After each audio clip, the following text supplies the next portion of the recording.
Hello students, welcome to my YouTube channel Navodaya chemistry classes. My name is John Saxena. और बच्चों, ऐसा कि आपको पता है कि पिछले लेक्चर में हम लोगों ने केमिकल बॉन्डिंग के एक बहुत ही इंपॉर्टेंट और नए कॉन्सेप्ट को पढ़ना शुरू किया था। इसका नाम था हाइब्रिडाइजेशन। और बच्चों, पिछले लेक्चर में हम लोगों ने पढ़ा था हाइब्रिडाइजेशन कॉन्सेप्ट के थोड़ा सा पहले उसका इंट्रोडक्शन लिया था, और उसके बाद हम लोगों ने कुछ ऐसे की पॉइंट्स के बारे में पढ़ाया गया था जिनकी मदद से पूरे के पूरे हाइब्रिडाइजेशन कॉन्सेप्ट को समझा जा सकता था। और उसके बाद में हम लोगों ने टाइप्स ऑफ हाइब्रिडाइजेशन पढ़े जा गए थे, और जिसमें हम लोगों ने दो टाइप ऑफ हाइब्रिडाइजेशन को थोड़ा डिटेल में पढ़ा था। और जो थे, सबसे पहले हम लोगों ने sp हाइब्रिडाइजेशन था उसको थोड़ा डिटेल में पढ़ा था, और उसके बाद में हम लोगों ने sp2 हाइब्रिडाइजेशन जो था उसको थोड़ा डिटेल में पढ़ा जाएगा था। तो स्टूडेंट्स, उसी कड़ी हम लोग आगे बढ़ रहे हैं, और आज हम लोग पढ़ने वाले हैं दो और नए टाइप्स के हाइब्रिडाइजेशन के बारे में, जो है sp3 और sp3d। ठीक है, तो आज हम लोग इन दो नए हाइब्रिडाइजेशंस के बारे में पढ़ने वाले हैं। तो बिना देर की आज की वीडियो को शुरू करते हैं, और सबसे पहले पढ़ लेते हैं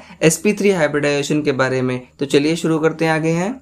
तो बच्चों, हमने आपको पिछले लेक्चर में पढ़ाया था कि किस तरह से एक पर्टिकुलर एलिमेंट या फिर एटम के अंदर sp और sp2 हाइब्रिडाइजेशन फॉर्म होता है। हमने आपको इसमें एक्सप्लेन किया था कि जब किसी पर्टिकुलर एलिमेंट के s और p ऑर्बिटल्स आपस में हाइब्रिडाइज होते जा करके हैं, तो किस किस सिचुएशन में sp हाइब्रिडाइजेशन फॉर्म होते जा करके है और किस सिचुएशन में sp2 हाइब्रिडाइजेशन फॉर्म होता है। तो सिमिलरली हम आज पढ़ने वाले हैं sp3 हाइब्रिडाइजेशन के बारे में। तो देखिए, बहुत सिंपली समझ सकते हैं कि मान लीजिए किसी भी एक पर्टिकुलर एटम या फिर एलिमेंट के जब एक s और 3 p एटॉमिक ऑर्बिटल्स आपस में हाइब्रिडाइज होकर के 4 नए sp3 हाइब्रिड ऑर्बिटल फॉर्म करते हैं, तो इस प्रोसेस को क्या बोला जाता है? sp3 हाइब्रिडाइजेशन बोला जाता है। ठीक है, आप इसको बहुत इजीली समझ लीजिए कि हमको कोई पर्टिकुलर एलिमेंट सपोज कर लीजिए, अगर उसका एक s और 3 p ऑर्बिटल्स आपस में कंबाइन करके आपस में हाइब्रिडाइज करके 4 नए sp3 हाइब्रिड ऑर्बिटल प्रोड्यूस करते जा करके हैं, तो उनको क्या बोला जाता है? sp3 hybridisation. अब फिर वही बात आ रही है कि यहाँ पे इसमें 4 हाइब्रिड ऑर्बिटल क्यों फॉर्म होंगे।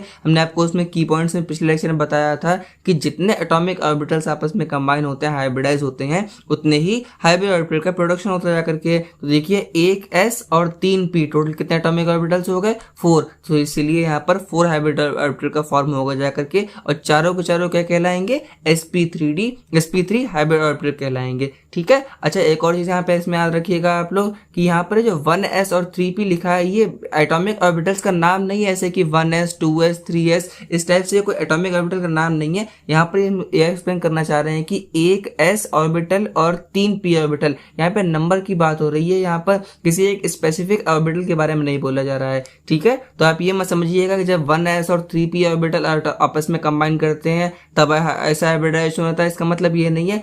नंबर की बात हो रही है कि नंबर में जब एक s और 3 p ऑर्बिटल्स आपस में कंबाइन करते जा करके हैं, तब उस टाइप के हाइब्रिडाइजेशन क्या बोला जाता है? sp3 हाइब्रिडाइजेशन बोला जाता है। समझ में आ गई आपको ये चीज है? ठीक है, तो चलिए अब आगे बढ़ते हैं और समझ लेते हैं कि इसमें परसेंटेज डिस्ट्रीब्यूशन किस प्रकार से होता है करके। तो अगर मान लीजिए हमारे पास एक कोई हाइब्रिड ऑर्बिटल है, तो उसका कैरेक्टर मान लीजिए 100% है, और हम उसमें उसको डिस्ट्रीब्यूट करना चाह रहे हैं कि देखिए वो किससे मिलकर बना हुआ है? s और p एटॉमिक ऑर्बिटल्स थे। तो अगर मान लीजिए हम चेक करना चाह रहे हैं कि जो हाइब्रिड ऑर्बिटल है उसमें कितना s कैरेक्टर है, कितना p कैरेक्टर है, तो वो कैसे पता चलेगा? वो जो उनके पेरेंट एटॉमिक ऑर्बिटल होंगे, किस तरह से देखिए, जैसे कि यहाँ पर देखिए इसमें एक s कंबाइन हो रहा है और 3 p कंबाइन हो रहा है। तो अगर मान लीजिए हम उसको 100% से डिवाइड करेंगे, डिस्ट्रीब्यूट करेंगे, तो क्या पता चलेगा कि वो हाइब्रिड ऑर्बिटल्स जो होंगे उनमें 25% s कैरेक्टर होगा जाकर के, और 75% p कैरेक्टर होगा। ठीक है, बहुत इजीली समझ सकते हैं कि क्योंकि यहाँ पर एक s है और 3 p है, तो अगर आप इसको मैथमेटिकली अगर इसको डिस्ट्रीब्यूट करेंगे जाकर के, तब इसको बहुत आसानी समझ लेंगे कि किस तरह से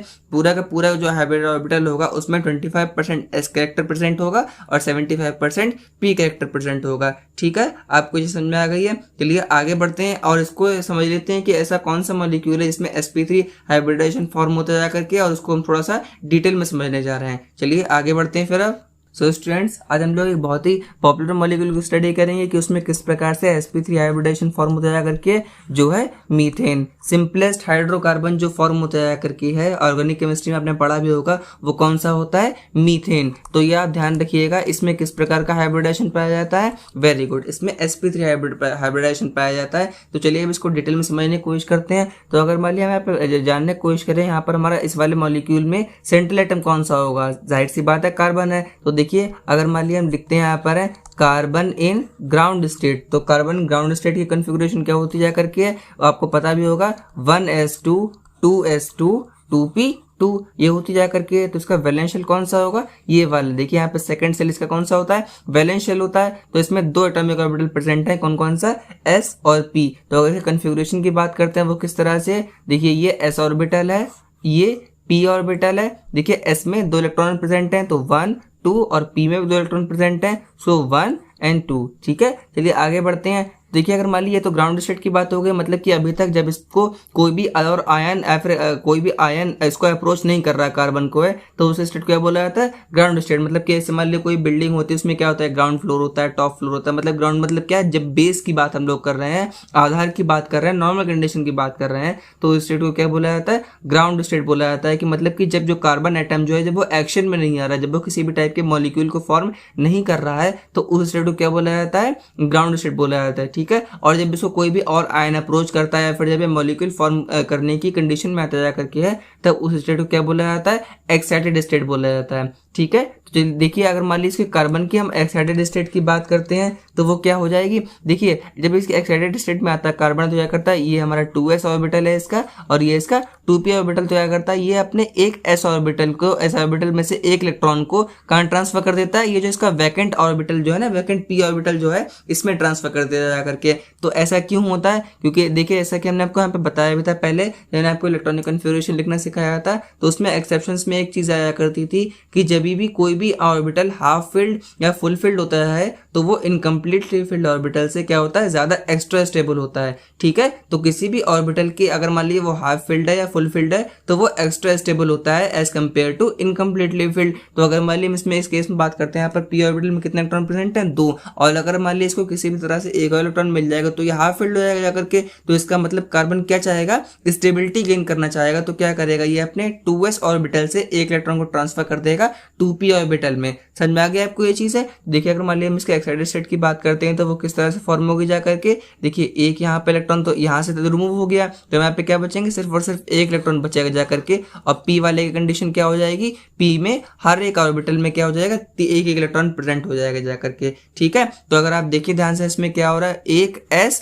और देखिए 1 2 3, यहाँ पर इसमें 3 p ऑर्बिटल कंबाइन हो जाएगा करके हैं। तो देखिए यहाँ पर एक s और 3 p जब कंबाइन करेंगे तो वो किस टाइप का हाइब्रिडाइजेशन कहलाएगा, वेरी गुड। ये कौन सा हाइब्रिडाइजेशन यहाँ पर है, sp3 हाइब्रिडाइजेशन फॉर्म होगा जा करके।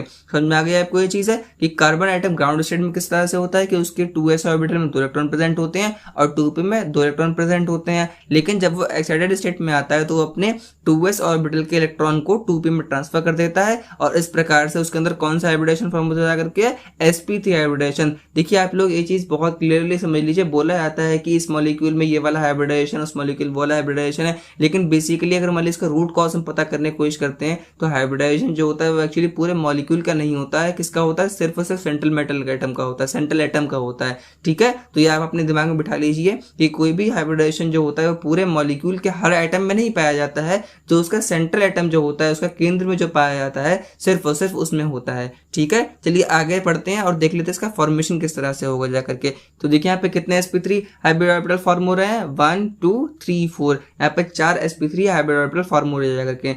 तो जैसा कि आप जानते हैं कि हाइड्रोजन कॉन्फ़िगरेशन बहुत सिंपल होती है, क्या होती है, 1s1, यानी कि इसके s ऑर्बिटल में सिर्फ और सिर्फ एक इलेक्ट्रॉन प्रेजेंट होता है। ठीक है, तो अब देखिए इसमें आप समझने आ रहे हैं कि किस प्रकार से एटॉमिक ऑर्बिटल या फिर हाइब्रिड ऑर्बिटल के ओवरलैप के कारण ये पूरे के पूरे CH4 या फिर मीथेन मॉलिक्यूल का फॉर्मेशन होता है। तो देखिए ये रहा हमारा कार्बन एटम। हमने क्या बताया आपके पिछले हफ्ते, जब ये एक्साइटेड स्टेट में आ जाएगा तो क्या होगा, इसके पास 4 हाइब्रिड ऑर्बिटल प्रोड्यूस हो जाएंगे। इसके पास 4 हाइब्रिड ऑर्बिटल, देखिए वो किस तरह से अरेंज होते हैं। देखिए एक ये होता है और 3 जो होते हैं वो इसके नीचे साइड में होते हैं, इस साइड इस तरह से होते जा करके हैं। ठीक है, और जैसा कि हमने आपको इसमें जब वेस्पर थ्योरी पढ़ाई तो हमने आपको बताया था कि ये वाली ज्योमेट्री क्या कहलाती है, वेरी गुड, ये वाली ज्योमेट्री कौन सी होती है, टेट्राहेड्रल ज्योमेट्री कहलाती है, जिसमें 4 बॉन्ड पेयर फॉर्म होते जा करके वो ज्योमेट्री कौन सी होती है, टेट्राहेड्रल ज्योमेट्री होती है। तो ये तो देखिए कार्बन की बात हो गई है। तो यहाँ पर देखिए 1 2 3 4, यहाँ पे 4 के चारों क्या है, ये sp3 हाइब्रिड ऑर्बिटल्स है। आपको ध्यान रखना है ये कि कार्बन के अपने एटॉमिक ऑर्बिटल्स नहीं है,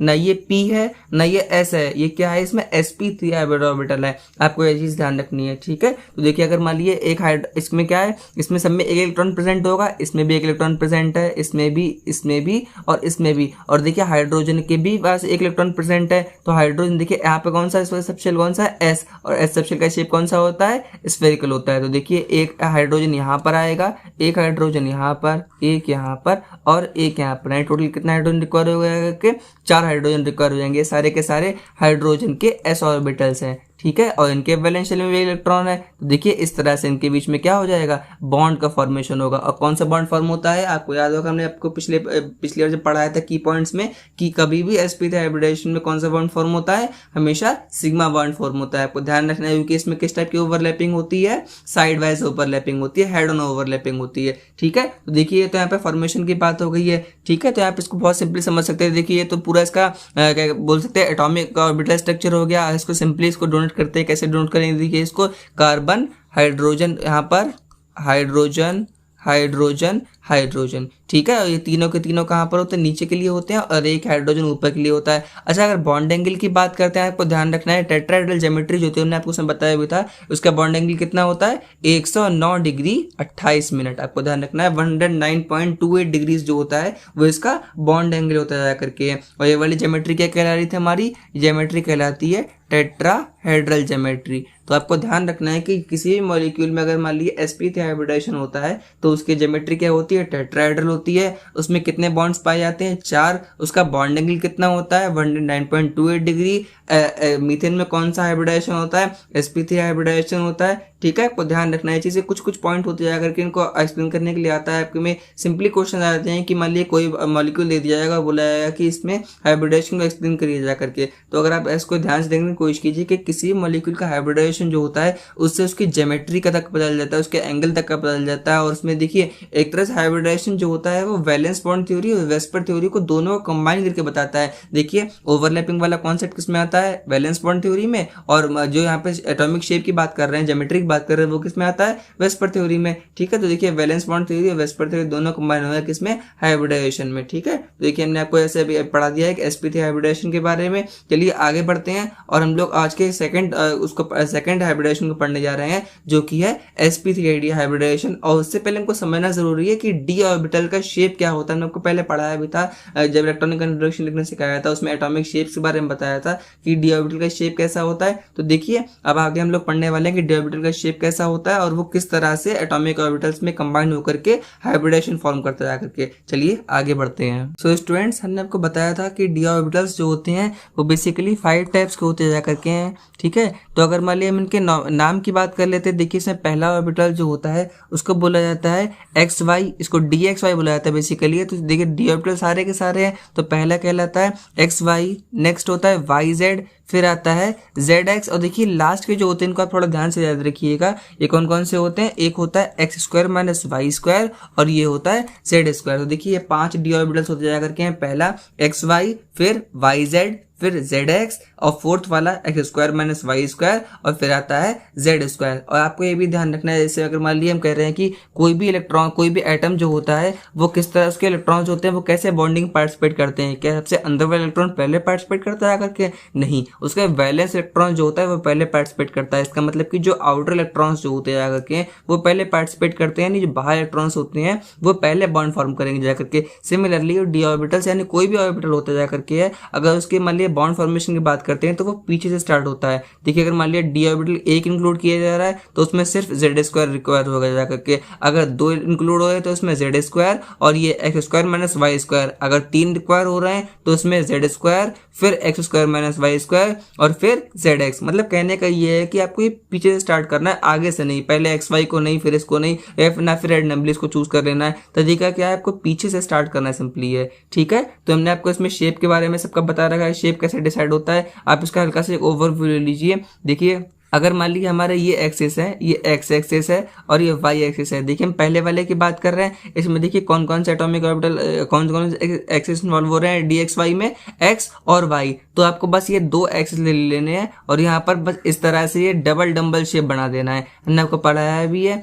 कि जो p ऑर्बिटल्स जो होते हैं उनका शेप क्या होता है, सिर्फ डम्बल शेप होता है, और जो d ऑर्बिटल्स जो होते हैं उनका शेप क्या होता है, डबल डम्बल, यानी कि दो p ऑर्बिटल्स कंबाइन करने की तरह से क्या बन जाते हैं, वो d ऑर्बिटल। आप इसको एक तरह से ज्योमेट्रिकली से समझ सकते हैं कि जो p ऑर्बिटल होते हैं वो सिंगल डंबल होते हैं और d ऑर्बिटल्स डबल डंबल होते जा करके हैं, ठीक है। तो अगर मान लीजिए सिमिलरली हम yz की बात कर लेते हैं तो फिर वही काम करना है। अब कुछ नहीं करना है आपको, ये वाला तो इसका कॉमन ही रहेगा, बस यहाँ पर एक्सिस के नाम चेंज करते चले जाइए। यहाँ पर हमने एक्स वाई लिया था, अगली बार इसको वाई मान लीजिए, ये जेड मान लीजिए, तो हमारा ये वाई जेड वाला फॉर्मूला गया जा करके, ठीक है। लेकिन अब देखिए सिमिलरली जेड एक्स भी फॉर्म कर लेते हैं। अब इनको देख लीजिए, अब इसको x square minus y square और जेड स्क्वायर कैसे फॉर्म होता है। देखिए अगर मान लीजिए ये एक्सिस है, ये एक्स एक्सिस और ये वाई एक्सिस, हमारा कौन सा ऑर्बिटल है, x square minus y square. तो बस आपको कुछ नहीं करना है, हम अभी तक क्या कर रहे थे, एक्सिस के बीच में से लोब्स निकाल रहे थे। अब क्या करना है, इनके एक्सिस पर ही इनको अलाइन कर देना। देखिए एक ये अलाइनमेंट हो जाएगा एक लोब का, और अगली वाले का ये अलाइनमेंट हो जाएगा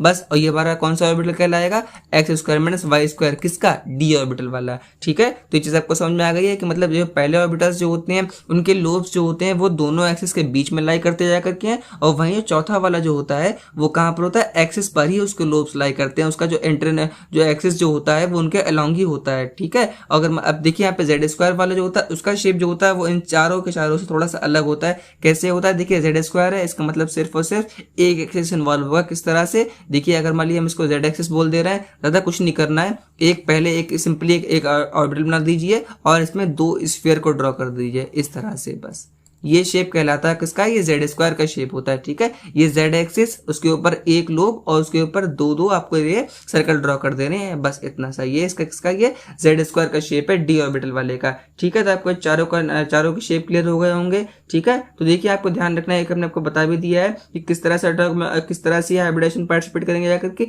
पीछे से, मतलब कि सबसे पहले जेड स्क्वायर वाला, फिर उससे पहले वाला, फिर उससे पहले वाला, ठीक है। बस आपको ये चीज आपको ध्यान रखनी है। चलिए अब हम लोग सीधे बढ़ने वाले हैं और आगे चलते हम लोग हैं sp3d हाइब्रिडाइजेशन की ओर।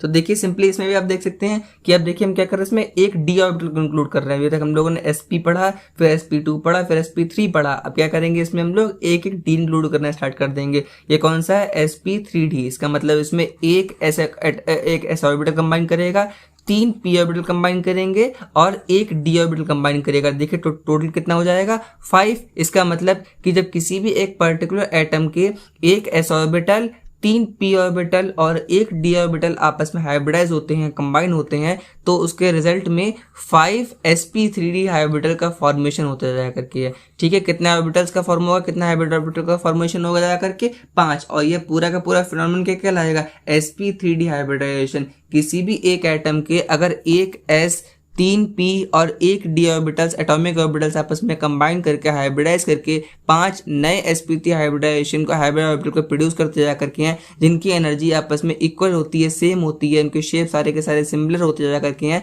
तो इस प्रकार के इस फिनोमेनन क्या बोला जाता है, sp3d हाइब्रिडाइजेशन बोला जाता है। समझ आ गया आपको ये चीज है, ठीक है। तो अगर मान लीजिए इसमें परसेंटेज कैरेक्टर की बात कर लेते हैं, तो परसेंटेज कैरेक्टर से बहुत इजीली आप कैलकुलेट कर सकते हैं। देखिए अगर मान लीजिए फिर वही बात, हाइब्रिड ऑर्बिटल कोई भी हम सपोज कर रहे हैं, उसका जो उसमें 100% कैरेक्टर है, तो उसमें क्या हो जाएगा, 20% S कैरेक्टर होगा और 20% ही D कैरेक्टर होगा, और बाकी बचा हुआ 60% कौन सा कैरेक्टर होगा, P वाला कैरेक्टर होगा, ठीक है। तो ये चीज़ आपको समझ में आ गई कि परसेंटेज कैरेक्टर वाली यहाँ पर बात हो गई है, ठीक है। तो चलिए आगे बढ़ते हैं और समझ लेते हैं एक मॉलिक्यूल की हेल्प से sp3 हाइब्रिडाइजेशन का किस तरह से हम समझ सकते हैं, एक्सप्लेन कर सकते हैं। चलिए आगे बढ़ते हैं और हम जो आज मॉलिक्यूल लेने वाले हैं वो है PCl5 मॉलिक्यूल। तो देखिए इस मॉलिक्यूल में हमारा सेंट्रल एटम कौन सा है, जाहिर सी बात कौन सा है, फास्फोरस। सबसे पहले हमारा काम क्या होता है कि हमको फास्फोरस की एटॉमिक कॉन्फ़िगरेशन, इलेक्ट्रॉनिक कॉन्फ़िगरेशन लिखनी है उसके ग्राउंड स्टेट की। तो देखिए लिखते हैं हम यहाँ पर है कि phosphorus in ground state configuration क्या होती है।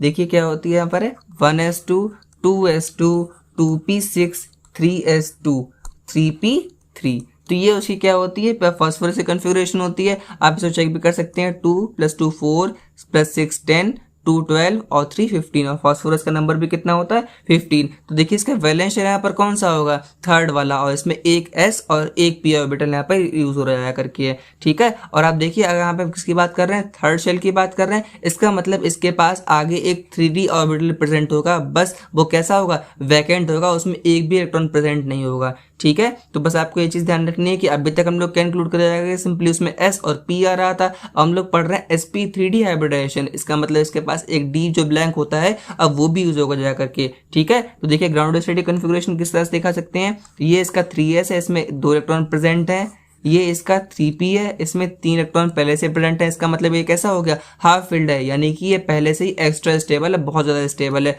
और वहीं जो इसका d ऑर्बिटल जो है वो कैसा है, अभी है ब्लैंक है, एम्प्टी है बिल्कुल, ठीक है। अब अगर मान लीजिए यही फास्फोरस एटम जो है वो किसी भी और आयन के अप्रोच करने पर अगर ये एक्साइट हो जाता है और एक्साइटेड स्टेट में पहुंच जाता है, तो ये क्या करता है, अपने 3s इलेक्ट्रॉन को ट्रांसफर कर देता है 3d में, ठीक है। क्या कहाँ ट्रांसफर कर देगा, 3d में, ठीक है। अभी तक ये जो 3d जो था वो कैसा था, ब्लैंक पड़ा हुआ था, लेकिन अब देखिए कन्फिग्रेशन कैसे चेंज हो जाएगी, यहाँ से इलेक्ट्रॉन तो रिमूव हो गया 3s से, तो अब यहाँ पर कितने बचेंगे, एक इलेक्ट्रॉन पी में जो होते, पी में कुछ भी नहीं किया गया, इसका मतलब यहाँ पर 3 जो थे वो 3 के 3 ही रह जाएंगे। और अगर यहाँ पर डी ऑर्बिटल की बात कर ले रहे हैं तो इसमें इलेक्ट्रॉन ऐड कर दिया गया, वो कहाँ पर आ जाएगा, यहाँ पर आ जाएगा जा करके। समझ में आ गया आपको ये चीज़ है, ये इसका 3s ऑर्बिटल है, ये 3p ऑर्बिटल है, और ये इसका 3d ऑर्बिटल। तो इसकी कन्फिग्रेशन क्या हो गई है, 3s1 3p3 और 3d1। तो देखिए यहाँ पर मान लीजिए सारे के सारे एटॉमिक ऑर्बिटल कंबाइन कराएंगे तो क्या हो जाएगा, 1s 3p और 1d कंबाइन कर रहे हैं,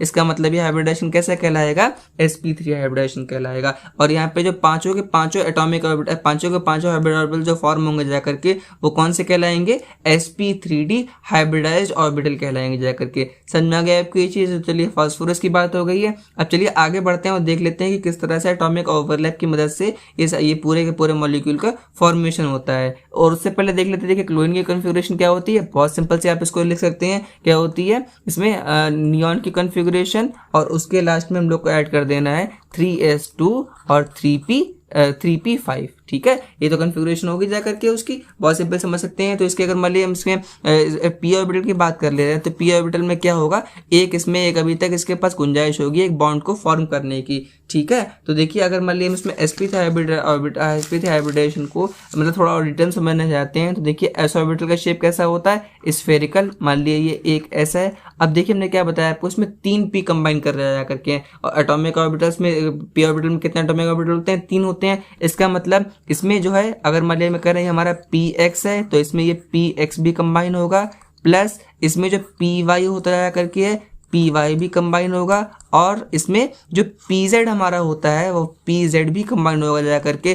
तो ये देखिए अगर मान लीजिए इसको आप यहीं तक रख देते हैं तो देखिए एक s और 1 2 3p कंबाइन हो रहे हैं। अगर सिर्फ आप इसको यहीं तक रख देते हैं तो ये किस प्रकार हाइब्रिडाइजेशन कहलाएगा, sp3 हाइब्रिडाइजेशन कहलाएगा। लेकिन वहीं अगर आप इसमें एक d ऑर्बिटल को भी इंक्लूड कर देते हैं, कौन सा वाला, dz2 वाला ऑर्बिटल जो होता है, अगर मान लिया आप इसको इसमें इंक्लूड कर देते हैं तो ये किस टाइप का हाइब्रिडाइजेशन कहलाएगा, sp3d हाइब्रिडाइजेशन कहलाएगा। समझ में आ गई आपको ये चीज़ है। देखिए यहाँ पर एक s 3p और एक d ऑर्बिटल कंबाइन कर रहा है, वो भी कौन सा वाला, dz2। तो ये कौन सा हाइब्रिडाइजेशन कहलाएगा, sp3 हाइब्रिडाइजेशन, ठीक है। अब देखिए हम लोग PCl5 का अरेंजमेंट देख लेते हैं किस तरह से होता जा करके है।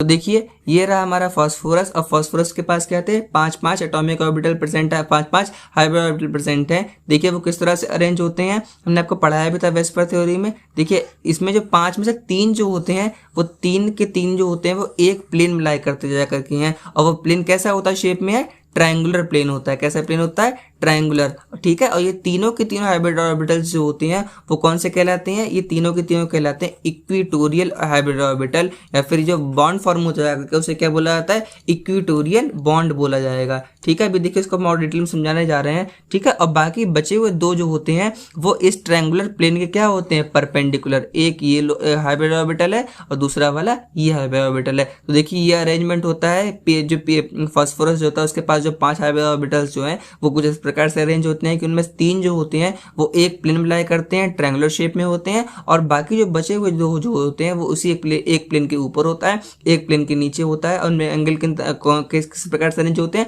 परपेंडिकुलर अरेंज होते जा करके हैं। और ये जो 3 के 3 बॉन्ड जो एक प्लेन में लाई करते हैं उन्हें क्या बोला जाता है, इक्विटोरियल बॉन्ड या फिर इक्विटोरियल हाइब्रिड ऑर्बिटल बोला जाता है। और यहाँ पर देखिए ये जो होता है एक तरह से पूरा एक्सिस फॉर्म कर रहा होता है, देखिए इसका एक्सिस तरह बन रहा है करके। तो इसीलिए ये जो हाइब्रिड ऑर्बिटल्स या फिर जो बॉन्ड फॉर्म हो जाकर के इसको बोला जाता है एक्सियल बॉन्ड बोला जाता है। क्या बोला जाता है इसको, एक्सियल बॉन्ड बोला जाता है, ठीक है। आपको ध्यान रखना है इस प्रकार की चीजों को है, ठीक है। तो ये तो सिर्फ फास्फोरस की बात हो रही है। अब देखिए क्लोरीन जो होता है, क्लोरीन के पास क्या होता है, क्लोरीन का वैलेंस ऑर्बिटल कौन सा था, 3p। देखिए इसमें 3p किस तरह से ओवरलैप करेगा जाकर के, देखिए एक ये क्लोरीन का 3p है, एक ये वाले क्लोरीन का है, सिमिलरली यहाँ पर एक क्लोरीन, एक क्लोरीन यहाँ पर और एक क्लोरीन यहाँ पर। तो देखिए 5 क्लोरीन का यूज हो गया जा करके। और यहाँ पर हमने बताया भी था कि 3p में क्या था, एक इलेक्ट्रॉन जो था वो अनपेयर्ड था, तो वो एक इलेक्ट्रॉन यहाँ पर, एक यहाँ पर, एक यहाँ पर और एक यहाँ पर। और फास्फोरस जो था, फास्फोरस जब एक्साइटेड स्टेट में आ गया तो इसके भी वैलेंस शेल में एक इलेक्ट्रॉन पड़ रहा था 3d वाले में। तो देखिए एक इलेक्ट्रॉन यहाँ पर, एक इलेक्ट्रॉन यहाँ पर, यहाँ पर और यहाँ पर भी। ठीक है, तो देखिए यहाँ पे पूरा के सब में बॉन्ड फॉर्मेशन हो गया जाकर के। ये सारे के सारे क्लोरीन एटम्स हैं। ठीक है, उनमें कौन सा बॉन्ड फॉर्म होगा जाकर के, सिग्मा बॉन्ड फॉर्म होगा। और मान लीजिए इसका हम और थोड़ा सिंप्लीफाइड स्ट्रक्चर बनाएंगे तो कैसा होगा, ये फास्फोरस है, एक क्लोरीन यहाँ पर होगा, 2 क्लोरीन यहाँ पर होंगे, एक क्लोरीन इस प्लेन के ऊपर, एक क्लोरीन इस प्लेन के नीचे होगा जा करके। ठीक है, और हमने आपको वेस्पर थ्योरम पढ़ाया था, ये जो ट्रायंगुलर प्लेन होता है वो कैसा होता है, इक्विलेटरल ट्रायंगल फॉर्म होता है। इसका मतलब यहाँ पर जो इक्वेटोरियल बॉन्ड्स के बीच में एंगल जो होता है वो होता है 120 डिग्री का। और देखिए हमने ये बताया था, ये जो बॉन्ड्स, एक्सियल बॉन्ड्स जो होते हैं वो क्या होता है, प्लेन के परपेंडिकुलर। इसका मतलब यहाँ पर एंगल कितना होगा, 90 डिग्री। तो आपको ध्यान रखना है कि जो इक्वेटोरियल बॉन्ड्स जो होते हैं उनके बीच में एंगल कितना होता है, 120 डिग्री, और एक्सियल बॉन्ड्स का एंगल कितना होता है, 90 degree with respect to the plane. ठीक है, तो ये देखिए आपको हमने समझाया किस तरह से PCl5 मॉलिक्यूल का फॉर्मेशन होता है। और आपको ध्यान रखना है कि कहीं पर भी अगर मान लीजिए sp3d हाइब्रिडेशन हो रहा है करके, तो उस मॉलिक्यूल ज्योमेट्री क्या होती है, उस मॉलिक्यूल ज्योमेट्री कहलाती है ट्राइगोनल बाइप्लेनर। क्या कहलाती है ज्योमेट्री है, ट्राइगोनल बाइप्लेनर। हमने आपको उसको पढ़ाया है कि किस तरह इसका बॉन्ड एंगल का डिस्ट्रीब्यूशन किस तरह से होता है, किस तरह इसके बॉन्ड का फॉर्मेशन होता है, किस तरह से एटॉमिक ऑर्बिटल ओवरलैप करते जा करके हैं। ठीक है, तो स्टूडेंट्स आज की वीडियो में बस इतना ही। हमने आपको आज पढ़ाया कि किस प्रकार से sp3 हाइब्रिडाइजेशन का फॉर्मेशन होता है मीथेन मॉलिक्यूल की हेल्प से, और हमने आपको पढ़ाया sp3 हाइब्रिडाइजेशन के मॉलिक्यूल का फॉर्मेशन किस वाले मॉलिक्यूल की हेल्प से, PCl5 मॉलिक्यूल की हेल्प से। तो स्टूडेंट्स अगर आपको आज की वीडियो अच्छी लगी है तो अपने फ्रेंड्स के साथ शेयर कीजिए, वीडियो को लाइक करना मत भूलिएगा। और अभी तक अगर आपने मेरे चैनल को सब्सक्राइब नहीं किया है, चैनल को सब्सक्राइब कर लीजिए। और स्टूडेंट्स नेक्स्ट वीडियो में हम लोग पढ़ेंगे बाकी जो बचे हुए हमारे पास 2 हाइब्रिडाइजेशन के टाइप्स जो थे कौन कौन से हैं, sp3d2 पढ़ेंगे और हम लोग पढ़ेंगे sp3d3 के बारे में। सो स्टूडेंट्स आज की वीडियो के लिए बस इतना ही। Thanks for watching my video.